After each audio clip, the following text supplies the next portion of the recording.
അസ്സലാമു അലൈക്കും. ഇന്ന് ജൂൺ 19 വായനാ ദിനമായി ആചരിക്കുന്നു. മനുഷ്യൻ ഒരു സാമൂഹിക ജീവി ആയതിൽ കൂടി അവനക്ക് ചെയ്തെടുക്കേണ്ട കടമകൾ ഒട്ടനവധിയാണ്. മനുഷ്യന്റെ പക്വതയെയും സംസ്കാരത്തെയും ഉയർത്തുന്നതിൽ വായനയുടെയും എഴുത്തിന്റെയും പങ്ക് ചെറുതൊന്നുമല്ല.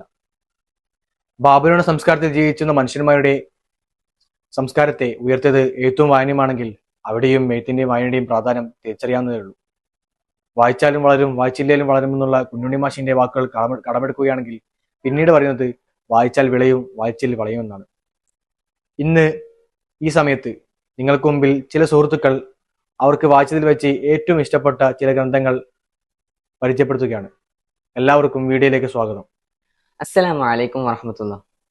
ഞാൻ അഫ്താഹ് അഷ്റഫ്. ഇന്ന് ജൂൺ 19 വായനാ ദിനം. ഈ വായനാ ദിനത്തോടനുബന്ധിച്ച് ഒരു പുസ്തക നിരൂപണം നടത്താൻ വേണ്ടി എന്നോട് ആവശ്യപ്പെട്ടപ്പോൾ തന്നെ എന്റെ മനസ്സിലേക്ക് ആദ്യം പാഞ്ഞെത്തിയ പുസ്തകം എന്നുള്ളത് നാം കെയർ ഓഫ് ആനന്ദി എന്നുള്ളതാണ്. ഞാൻ വായിച്ച മറ്റുള്ള പുസ്തകങ്ങളെ അപേക്ഷിച്ച് നോക്കുകയാണെങ്കിൽ ഈ ഒരു പുസ്തകം എന്നിൽ എന്തോ ഒരു സ്പെഷ്യൽ ഇമ്പാക്ട് ഉണ്ടാക്കിയിട്ടുണ്ട്. ഈ പുസ്തകത്തിന്റെ രചയിതാവായ അഖിൽ പി ധർമ്മജനെ കുറിച്ച് പറയുകയാണെങ്കിൽ തന്നെ അദ്ദേഹത്തിന്റെ തന്നെ വാക്കുകൾ കടമെടുക്കുകയാണെങ്കിൽ അദ്ദേഹം പറയുന്നുണ്ട്, ഇതൊരു സാഹിത്യ കൃതിയായി നിങ്ങൾ ഇതിനെ വായിക്കാൻ ശ്രമിക്കുകയാണെങ്കിൽ ഇതിൽ ആസ്വാദനം കണ്ടെത്തുക എന്നുള്ളത് അസാധ്യമാണ്. നേരെ മറിച്ച് ഇതിലെ ഭാഷയെ ഇഷ്ടപ്പെട്ട് വായിക്കുകയാണെങ്കിൽ ഇതിൽ നിങ്ങൾക്ക് ധാരാളം ആസ്വാദനം കണ്ടെത്താൻ സാധിക്കുന്നതാണ്. ഈ ഒരു പുസ്തകത്തെ പറ്റി പറയുകയാണെങ്കിൽ തന്നെ ഈ അടുത്ത മാസങ്ങളിൽ തന്നെ ഇൻസ്റ്റഗ്രാം, ഫേസ്ബുക്ക് പോലത്തെ പ്ലാറ്റ്ഫോമുകൾ, സോഷ്യൽ മീഡിയ പ്ലാറ്റ്ഫോമുകളിൽ വളരെയധികം പ്രസിദ്ധി ആർജിച്ച ഒരു പുസ്തകം തന്നെയാണ്. ആധുനിക കാലഘട്ടത്തിൽ പുസ്തകങ്ങൾ അഥവാ വായന മരിക്കുന്നു എന്ന് പറയുന്ന പഴഞ്ചൻ വാദങ്ങളെ തട്ടിക്കളയുന്ന രീതിയിലുള്ള ഒരു പുസ്തകം തന്നെയാണ് ഈ അഖിൽ പി ധർമ്മജന്റെ ഒരു പുസ്തകം.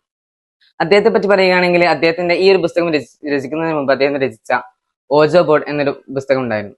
ആ ഒരു പുസ്തകം പബ്ലിഷ് ചെയ്യാൻ വേണ്ടി അദ്ദേഹം നാടായ നാടുകളിലും തെരുവുകളിലുമൊക്കെ അലഞ്ഞു തിരിഞ്ഞ് നടന്നിട്ടും അവസാനം റെയിൽവേ സ്റ്റേഷനുകളിൽ പോയി ആൾക്കാരോട് വാങ്ങാൻ ആവശ്യപ്പെടുകയുണ്ടായി. പക്ഷെ ഈ ഒരു പുസ്തകത്തെ സംബന്ധിച്ച് നോക്കുകയാണെങ്കിൽ DC ബുക്സ് ആണ് ഇതിനെ പബ്ലിഷ് ചെയ്യുന്നത്. മാത്രമല്ല DC ബുക്സിന്റെ ഒരു ഈ ബെസ്റ്റ് സെല്ലറിന്റെ ഇൻഡെക്സിലേക്ക് നോക്കുകയാണെങ്കിൽ ഒരു സ്പെഷ്യൽ സ്ഥാനം ഈ ഒരു പുസ്തകത്തിനുണ്ട്. മാത്രമല്ല ഈ ഒരു വായനാ ദിനത്തിൽ എനിക്ക് നിങ്ങൾക്ക് വായിക്കാൻ വേണ്ടി പ്രിഫർ ചെയ്യാൻ പറ്റിയ ഏറ്റവും നല്ല പുസ്തകം എന്നുള്ളത് റാം കെയർ ഓഫ് ആനന്ദി എന്ന പുസ്തകമാണ്. നിങ്ങളെല്ലാവരും വായിക്കുമെന്നുള്ള ശുഭപ്രതീക്ഷയോടെ ഞാൻ നിർത്തുന്നു. ഞാൻ മുഹ്സിൻ. ഈ വായനാ ദിനത്തിൽ എനിക്ക് നിങ്ങൾക്കായി നിർദ്ദേശിക്കാനുള്ളത് ഡാവിഞ്ചി കോഡ് എന്ന കൃതിയാണ്. ഈ പുസ്തകം രചിച്ചത് പ്രശസ്ത നോവലിസ്റ്റായ ഡാൻ ബ്രൗൺ ആണ്. അതുകൊണ്ട് തന്നെ അദ്ദേഹത്തിന്റെ മറ്റു കൃതികൾ പോലെ തന്നെ ഒരു പ്രത്യേക വിഭാഗത്തിലേക്ക് ഈ പുസ്തകത്തെ ക്ലിപ്തപ്പെടുത്താൻ കഴിയില്ല. കാരണം ഈ പുസ്തകം ഒരേ സമയം ഒരു സർവൈവൽ ത്രില്ലറാണ്, അതുപോലെ തന്നെ ക്രൈം ത്രില്ലറാണ്, അതേസമയം പഠനമാണ്, ചരിത്രമാണ്, കലയാണ്, അങ്ങനെ പലവിധ കാര്യങ്ങൾ സമ്മിശ്രമായിട്ടുള്ള ഒരു ഗ്രന്ഥമാണിത്. അതുകൊണ്ട് തന്നെ ഈ പുസ്തകം വായിക്കുന്നതിലൂടെ നമുക്ക് പല അറിവുകൾ കൈവരിക്കാനും അതേസമയം വായനാസുഖം വളരെയേറെ ലഭിക്കുകയും ചെയ്യും. അദ്ദേഹത്തിന്റെ മറ്റു കൃതികളിൽ നിന്ന് വ്യതിരിക്തമായി അദ്ദേഹം അറിയപ്പെടുന്നത് തന്നെ ഈ പുസ്തകത്തിന്റെ പേരിലാണ്. കാരണം ഈ പുസ്തകത്തിൽ ചർച്ച ചെയ്യുന്നത് ക്രിസ്തീയ സഭയുടെ ആൺകോയ്മയും അതേസമയം ക്രിസ്തീയ സഭ സ്ത്രീകളോട് കാണിക്കുന്ന വിവേചനത്തെയും കുറിച്ചാണ്.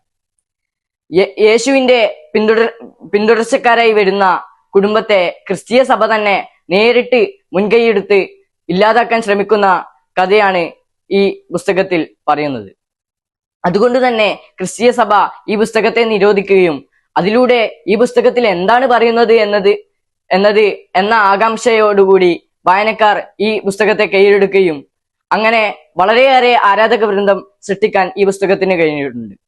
ഈ പുസ്തകത്തിലൂടെ തന്നെ അദ്ദേഹത്തിന്റെ ഒറിജിൻ, ഇൻഫെർണോ, ലോസ്റ്റ് സിംബൽ, അങ്ങനെ പല പുസ്തകങ്ങളും ഇതേ മാതൃകയിൽ രചിക്കപ്പെട്ട പുസ്തകങ്ങളായതുകൊണ്ട് തന്നെ വായനക്കാർ അവയെയും സ്വീകരിച്ചിട്ടുണ്ട് എന്നത് വളരെ പ്രസ്താവ്യമായ കാര്യമാണ്. ഈ വായനാ ദിനത്തിൽ ഈ പുസ്തകം വായിച്ചുകൊണ്ട് വളരെയധികം അറിവും അതേസമയം വായനാസുഖവും നമുക്ക് ലഭിക്കുമെന്ന് തീർച്ച. ഞാൻ റബി ചോല. 1 മുതൽ 10 വരെയുള്ള വിദ്യാലയ പഠന കാലയളവിൽ മലയാള പാഠപുസ്തകത്തിലെ ഒരുപാട് കഥകൾ വായിച്ചിട്ടുണ്ട്, പറഞ്ഞിട്ടുണ്ട്. ഒരുപാട് കവിതകൾ ചൊല്ലിയിട്ടുണ്ട്, ചൊല്ലിക്കൊടുത്തിട്ടുമുണ്ട്. എന്നാൽ ഈ സന്ദർഭത്തിൽ എന്നോട് ഒരു പുസ്തകത്തെ കുറിച്ച് പറയാൻ പറഞ്ഞപ്പോൾ എന്റെ മനസ്സിൽ ആദ്യം തന്നെ തികട്ടി വന്നത് പി കേശവദേവിന്റെ ഓടയിൽ നിന്നുള്ള പുസ്തകമാണ്. ഒരു സാധാരണ കർഷക കുടുംബത്തിൽ ജനിച്ച് തന്റെ ജന്മിയുടെ ദ്രോഹം സഹിക്കാൻ വയ്യാതെ നാട് കടന്ന് പിന്നെ റിക്ഷാ വലിക്കാരനായി മാറിയ പപ്പു എന്ന യുവാവ്. ജീവിതത്തിൽ ലക്ഷ്യങ്ങളില്ല, സന്തോഷങ്ങളില്ല. അങ്ങനെ പപ്പുവിന് ഒരു നിരാലംബരായ കുടുംബത്തിന് താങ്ങും തണലുമാകാൻ കഴിയുകയാണ്. അങ്ങനെ പപ്പുവിന് സന്തോഷം ലഭിക്കുകയാണ്. ആ സന്തോഷം ഈ ലോകത്ത് മറ്റാർക്കും അളന്ന് തിട്ടപ്പെടുത്താൻ കഴിയുകയില്ല. പക്ഷെ പപ്പു അവരുടെ മാമനായി കഴിയുമ്പോഴേക്കും പപ്പുവിനെ അവർ പിന്നെയും ഓടയിലേക്ക് തന്നെ അയക്കുകയാണ്. ഇത് വെറുമൊരു പപ്പുവിന്റെ കഥ മാത്രമല്ല, ഈ ലോകത്തെ പലരുടെയും കഥയാണ് പപ്പുവിന്റെ കഥ. സ്നേഹരഹിതമായ സ്വാർത്ഥതയ്ക്ക് മാത്രം ഊന്നൽ നൽകിക്കൊണ്ടുള്ള, സ്നേഹിക്കപ്പെടേണ്ടിടത്ത് അവഗണന മാത്രം കുത്തി നിറയിക്കുന്ന ഒരു ലോകമാണിത്. വളരെ ലളിതകരമായി പി കേശവദേവ് ഈ പുസ്തകത്തെ അവതരിപ്പിച്ചിരിക്കുകയാണ്. ഈ ഒരു പുസ്തകത്തെ നമുക്ക് വെറും ഒരു നോവലായി കാണാൻ കഴിയുകയില്ല. ഒരു കാലത്ത് കേരളത്തെ കോളിളക്കാൻ സൃഷ്ടിക്കപ്പെട്ട ജാതി വിവേചനത്തിനെതിരെ പി കേശവദേവ് ഈ പുസ്തകത്തെ നേരിൽ നിന്ന് വിമർശിക്കുന്നില്ലെങ്കിലും ഒളിഞ്ഞു നിന്ന് ഒളിയമ്പുകൾ നെയ്തു വിടുകയാണ്. ഇന്നത്തെ ഈ പുസ്തക ദിനാചരണ ദിനത്തിൽ എനിക്ക് നിങ്ങൾക്ക് മുമ്പിൽ വെക്കാൻ ഒരുപാട് പുസ്തകമുണ്ടെങ്കിലും അതിൽ നിന്ന് ഞാൻ നിങ്ങൾക്കായി തെരഞ്ഞെടുത്തത് ഓടയിൽ നിന്നുള്ള ഈ പുസ്തകമാണ്. കാരണം നിങ്ങളുടെ ചിന്താതികൾ, നിങ്ങളുടെ ലക്ഷ്യങ്ങൾ, നിങ്ങളുടെ സന്തോഷങ്ങൾക്കായി നിങ്ങൾ പ്രയത്നിക്കണമെന്നുള്ള പ്രതീക്ഷയോടെ, ഈ പുസ്തകം നിങ്ങൾ വായിക്കുമെന്നുള്ള ആഗ്രഹത്തോടെ. ഞാൻ മുഹമ്മദ് ഷാഫി എടക്കാട്. ഞാൻ വായിച്ച പുസ്തകം അതുമാത്രമല്ല, എനിക്ക് ഏറ്റവും കൂടുതൽ ഇഷ്ടപ്പെട്ടതും എൻ്റെ മനസ്സിൽ വളരെയധികം സ്വാധീനം ചെലുത്തിയതുമായ ഒരു പുസ്തകമാണ് പൗലോ കൊയ്ലോ രചിച്ച ദ ആൽക്കമിസ്റ്റ്. പൗലോ കൊയ്ലോ എല്ലാവർക്കും സുപരിചിതമായിരിക്കും. ബ്രസീലിയൻ സാഹിത്യകാരനാണ്. എന്നാൽ പൗലോ കൊയ്ലോയേക്കാൾ ഏറ്റവും കൂടുതൽ പ്രശസ്തമായതും ഏവരുടെ അടുത്തും സുപരിചിതമായതും അദ്ദേഹത്തിന്റെ ആൽക്കമിസ്റ്റ് എന്ന പുസ്തകം തന്നെയാണ്. അതുപോലെ തന്നെയാണ് ചിലർ അങ്ങനെയാണ്. ചിലരുടെ പുസ്തകങ്ങളും അവർ നിർമ്മിച്ചെടുത്ത ഓരോ കാര്യങ്ങളുമായിരിക്കും വളരെയധികം പ്രശസ്തി നേടിയിട്ടുണ്ടാകുക. ഇപ്പോൾ ആർതർ കൊനാൻ ഡോയൽ നിർമ്മിച്ചെടുത്ത ഒരു കഥാപാത്രമാണ് ഷെർലോക്ക് ഹോംസ്. ആർതർ കൊനാൻ ഡോയലിനെ പരിചയമുള്ളതിനേക്കാൾ ഏറ്റവും കൂടുതൽ ഏവർക്കും സുപരിചിതമാണ് ഷെർലോക്ക് ഹോംസ് എന്ന കഥാപാത്രം. അതുപോലെ തന്നെയാണ് പൗലോ കൊയ്ലോയേക്കാൾ ഏവർക്കും സുപരിചിതമാണ് പൗലോ കൊയ്ലോ രചിച്ച ദ ആൽക്കമിസ്റ്റ് എന്ന നോവൽ. ഈ നോവൽ എനിക്ക് ഇഷ്ടപ്പെടാൻ വളരെയധികം കുറേ കാരണങ്ങളുണ്ട്. കാരണം ഈ നോവൽ ആത്മീയമായിട്ടും ഒരു വലിയ പങ്ക് വഹിക്കുന്നുണ്ട്.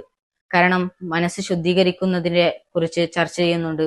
അതുപോലെ തന്നെ ആത്മീയമായിട്ട് ഓരോ മതകീയമായ കാര്യങ്ങൾ ചർച്ച ചെയ്യുന്നുണ്ട്.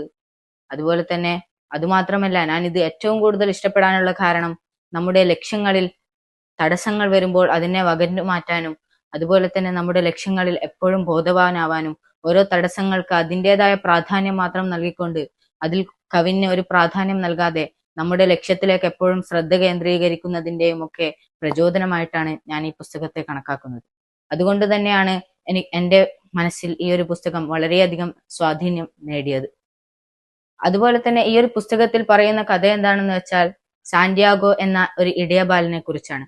ആ ഇടയബാലൻ ഒരു സ്വപ്ന ദർശനത്തിന്റെ വ്യാഖ്യാനവുമായി ഒരു വ്യാഖ്യാതാവിന്റെ അടുത്ത് പോയി. അങ്ങനെ അദ്ദേഹം ഈ ഇടയബാലന് പറഞ്ഞു കൊടുത്തു, ഈജിപ്ത്, അങ്ങകലെ ഈജിപ്ത് എന്ന നാട്ടിൽ നിന്റെ പിരമിഡുകൾക്കടുത്ത് നിന്റെ നിധി ഒളിച്ചു കിടപ്പുണ്ട്, അതാണ് ഈ ഒരു സ്വപ്നത്തിന്റെ വ്യാഖ്യാനമെന്ന്. അങ്ങനെ ഈ ഇടയബാലൻ ഒരുപാട് യാത്ര ചെയ്തു. അവസാനം അദ്ദേഹം പണ്ട് തന്റെ ആട്ടിൻപറ്റങ്ങളുടെ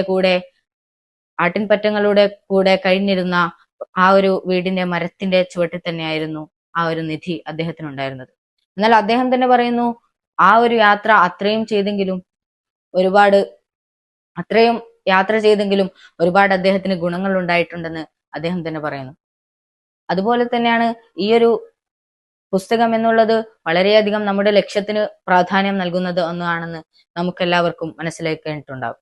അതുകൊണ്ട് തന്നെ ഈ ഒരു വായനാ ദിനത്തിൽ ഞാൻ നിങ്ങൾക്ക് സമർപ്പിക്കുന്നു ആൽക്കമിസ്റ്റ് എന്ന പുസ്തകം. ഒരുപാട് പേർ വായിച്ചിട്ടുണ്ടാകാം, എന്നാലും ആ തുകൽത്താളുകൾ ഒന്നുകൂടി മറിച്ചു നോക്കുക.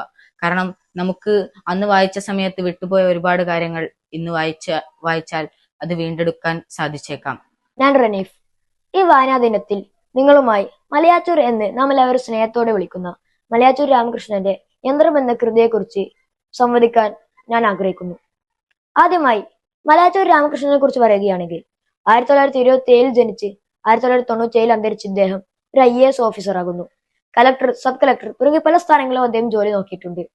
വേരുകൾ, യന്ത്രം തുടങ്ങിയവയാകുന്നു അദ്ദേഹത്തിന്റെ പ്രധാന കൃതികൾ. അന്നെ ഈ യന്ത്രം എന്നൊരു പുസ്തകം എന്നെ ഏറ്റവും കൂടുതൽ സ്വാധീനിച്ച ഘടകം എന്താണെന്നാൽ ഒരു IAS ഓഫീസർ തന്നെ ഒരു IAS ജീവനക്കാരന്റെ കഥയെ നമുക്ക് മുന്നിൽ ചിത്രീകരിക്കുകയാണ്. നാം പലരുടെയും ജീവിത കഥകൾ ഒരു കഥയായോ അല്ലെങ്കിൽ നോവലായോ അല്ലെങ്കിൽ സിനിമയായോ ഒക്കെ കണ്ടും കേട്ടും വായിച്ചിട്ടുമുണ്ട്. എന്നാൽ ഒരു IAS ഓഫീസർ തന്നെ ഒരു IAS ജീവനക്കാരന്റെ കഥ നമുക്ക് മുന്നിൽ അങ്ങ് വിശദീകരിക്കുകയാണ്. ഇതിന്റെ രസം അത് വേറെ തന്നെയാകുന്നു. അതാണ് യന്ത്രം എന്നുള്ള ഈ ഒരു പുസ്തകത്തെ പ്രത്യേകമാക്കുന്നത്. ഈ വായനാ ദിനത്തിൽ ഞാൻ നിങ്ങളോട് ഈ പുസ്തകം പറയാനുള്ള കാരണം തന്നെ ഇതിലെ കഥയാകുന്നു. ഇതിൽ ഒരു IAS ഓഫീസർ, ബാലചന്ദ്രൻ എന്നൊരു IAS ഓഫീസർ തന്റെ കൂടെ ഇറങ്ങിയ കൂര്യനുണ്ടാവുന്ന സ്ഥാനക്കയറ്റത്തെ കുറിച്ച് ആലോചിക്കുകയും അതിൽ എന്തോ ഒരു കുഴപ്പം തോന്നുകയും അവസാനം പ്രതിപക്ഷ പാർട്ടികളാൽ ഇത് പുറത്തേക്ക് വരികയും അതിലേക്ക് അന്വേഷണം നീളുകയും ചെയ്യുമ്പോൾ അവസാന താളുകൾ നമുക്ക് വളരെയധികം താല്പര്യപൂർവ്വം വായിക്കാൻ കഴിയുന്നതാണ്. ഈ വായനാ ദിനത്തിൽ അതുകൊണ്ട് തന്നെ ഞാൻ ഈ പുസ്തകത്തെ നിങ്ങൾക്കായി സജസ്റ്റ് ചെയ്യുന്നു. എന്റെ പേര് മുഹമ്മദ് സയാൻ. ഞാൻ നിങ്ങൾക്ക് മുമ്പിൽ അവതരിപ്പിക്കാൻ പോകുന്ന പുസ്തകം എന്നുള്ളത് TD രാമകൃഷ്ണൻ എഴുതിയ ഫ്രാൻസിസ് ചിറ്റിക്കോര എന്ന പുസ്തകമാവുന്നു. 1961 തൃശൂരിൽ ജനിച്ച അദ്ദേഹം തന്റെ ചെറുപ്പകാലം രചനകളിലൂടെ മുന്നോട്ട് കുതിച്ചിരുന്നു. പിന്നീട് അദ്ദേഹം സുഗന്ധി എന്ന ആണ്ടാൾ ദേവനായകിയും ഫ്രാൻസിസ് ചിറ്റിക്കോര, മാമ ആഫ്രിക്ക, ആൽഫ തുടങ്ങിയ ഗ്രന്ഥങ്ങൾ എഴുതുകയും പിന്നീട് 2010 ഫ്രാൻസിസ് ചിറ്റിക്കോര എന്ന തന്റെ പുസ്തകത്തിന് ബഷീറുമായി ബന്ധപ്പെട്ട ധാരാളം പുരസ്കാരങ്ങൾ അദ്ദേഹത്തിന് ലഭ്യമാവുകയുണ്ടായി. അദ്ദേഹം ഒരു നോവൽ എന്നതിന് പുറമെ തന്റെ പുസ്തകങ്ങളെ ഒരു പഠന സ്രോതസ്സായിട്ടായിരുന്നു കൊണ്ടു നടന്നിരുന്നത്. അതിന്റെ ഒരു ഉത്തമ ഉദാഹരണം തന്നെയാണ് ഫ്രാൻസിസ് ചിറ്റിക്കോര എന്നുള്ളത്. ഈ ഫ്രാൻസിസ് ചിറ്റിക്കോര എന്ന പുസ്തകത്തിലൂടെ അദ്ദേഹം ധാരാളം ഗണിതശാസ്ത്രജ്ഞന്മാരുടെ ജീവിത രീതികളും പിന്നീട് അവർ പണ്ട് കാലങ്ങളിൽ എങ്ങനെയാണ് ഗണിതങ്ങളെ കൊണ്ടു നടന്നതെന്നും അവർക്ക് എങ്ങനെയാണ് ഗണിതത്തെ കുറിച്ച് വിദ്യാഭ്യാസം ലഭിച്ചത് എന്നതും അദ്ദേഹം ഈ പുസ്തകത്തിലൂടെ വ്യക്തമാക്കി തരുന്നുണ്ട്. ഒരു നോവൽ എന്നതിന് പുറമെ അദ്ദേഹം ധാരാളം വിജ്ഞാനങ്ങൾ ഉൾക്കൊള്ളിച്ചാണ് തന്റെ രചനകളെ അദ്ദേഹം പുറപ്പെടുവിക്കുന്നത്. ഈ ഫ്രാൻസിസ് ചിറ്റിക്കോര എന്ന പുസ്തകത്തെ പറ്റി പറയുകയാണെങ്കിൽ അദ്ദേഹം ഈ പുസ്തകത്തിൽ ഒരു പണ്ട് കാലങ്ങളിൽ ജീവിച്ചിരുന്ന ക്രിസ്ത്യൻ ആൾക്കാരുടെ ആചാരങ്ങളെ കുറിച്ചുള്ള ഒരു ചുരുക്കമായിരുന്നു അദ്ദേഹം ഉൾക്കൊള്ളിച്ചത്. ആ ആചാരത്തിന് വേണ്ടി തേടി നടക്കുന്ന കുറച്ച് ആൾക്കാരും പിന്നീട് അവർ വിദേശ രാജ്യങ്ങളിലുള്ള ആൾക്കാരുമായി ബന്ധപ്പെട്ടുകൊണ്ട് അവിടെ എങ്ങനെയാണ് ഈ ആചാരത്തെ കൊണ്ടു നടക്കുന്നത് എന്ന് അന്വേഷിച്ചിറങ്ങിയ അവർക്ക് വരുന്ന ആപത്തുകളും പിന്നീട് അവർക്ക് നേടുന്ന ധാരാളം അറിവുകളും വിജ്ഞാനങ്ങളെയും ഉൾക്കൊള്ളിച്ചുകൊണ്ടുള്ള ഈ പുസ്തകം കഴിഞ്ഞ കാലങ്ങളിൽ മനസ്സുകളിൽ ഏറെ ഇടം നേടിയ പുസ്തകം തന്നെയാണ്. ചുരുക്കി പറഞ്ഞാൽ വിജ്ഞാനത്തിന്റെ ഒരു സ്രോതസ്സായിട്ട് തന്നെ ഈ പുസ്തകത്തെ നമുക്ക് എണ്ണിത്തിട്ടപ്പെടുത്താൻ സാധിക്കുന്നതാണ്. ഫ്രാൻസിസ് ചിറ്റിക്കോര സമൂഹത്തിന്റെ നേതാവായിരുന്ന കോരപ്പാപ്പൻ എന്ന വ്യക്തിയുടെ ജീവിത ചരിത്രത്തെയാണ് ഈ പുസ്തകത്തിൽ ഒട്ടാകെ ഉൾക്കൊള്ളിച്ചിട്ടുള്ളത്. അദ്ദേഹം പണ്ട് കാലങ്ങളിൽ കച്ചവടത്തിന് പോയിരുന്ന രാജ്യങ്ങളിൽ മാറ്റം വരുത്തിയതിനെ കുറിച്ചും അദ്ദേഹം നിർമ്മിച്ച വിദ്യാഭ്യാസ സ്ഥാപനങ്ങളെ കുറിച്ചുമെല്ലാം ഈ പുസ്തകത്തിൽ ഉൾക്കൊള്ളിച്ചിട്ടുണ്ട്. അദ്ദേഹം കൊണ്ടുവന്ന ആചാരങ്ങളെ പിന്തുടർന്നിട്ടായിരുന്നു പിന്നീടുള്ള കാലങ്ങൾ മുന്നോട്ട് പോയിരുന്നത്. ഈ ആചാരങ്ങൾ എന്തൊക്കെയാണ് എന്നതിന് അറിയാൻ വേണ്ടിയിട്ടാണ് അറിയുന്നതിന്റെ ഒരു സ്രോതസ്സായിട്ടാണ് ഈ പുസ്തകത്തെ അദ്ദേഹം രചിച്ചിട്ടുള്ളത്. ഈ വായനാ ദിനത്തിൽ TD രാമകൃഷ്ണന്റെ ഫ്രാൻസിസ് ചിറ്റിക്കോര എന്ന പുസ്തകം ഇതുവരെ വായിക്കാത്തവർ വായിക്കും എന്ന പ്രതീക്ഷയോടെ ഏവർക്കും വായനാ ദിന ആശംസകൾ. അപ്പോൾ സുഹൃത്തുക്കൾ അവതരിപ്പിച്ചത് നിങ്ങൾക്ക് ഏവർക്കും ഇഷ്ടപ്പെട്ടെന്ന് കരുതുന്നു. മലയാള ഭാഷയെക്കുറിച്ച് പറയുമ്പോൾ ഒരു മലയാളി എന്ന നിലക്ക് നാം ഏവരും അഭിമാനിക്കേണ്ടതുണ്ട്. കവിതകളായും കഥകളായും നോവലുകളുമായും ഒക്കെ മലയാള ഭാഷയുടെ സമൃദ്ധിയെ അതൊക്കെ വിളിച്ചുവെന്നുണ്ട്. കുമാരനാശാന്റെയും എഴുത്തച്ഛന്റെയും വെള്ളത്തോളിന്റെ കവിതകൾ മലയാള ഭാഷയെ ഉന്നതിയിലേക്ക് എത്തിക്കുന്നു. ഇന്നീ ദിനത്തിൽ നിങ്ങൾ വായനയെ പരിപോഷിപ്പിക്കണമെന്നും നിങ്ങൾക്ക് ഏറ്റവും ഇഷ്ടപ്പെട്ട കൃതിയെ ഈ വീഡിയോയ്ക്ക് താഴെ കമന്റ് ചെയ്യണമെന്ന് പറഞ്ഞുകൊണ്ട് ഏവർക്കും വായനാ ദിനാശംസകൾ നേർന്നുകൊണ്ട് ഞാൻ നിർത്തുന്നു. അസ്സലാമു അലൈക്കും.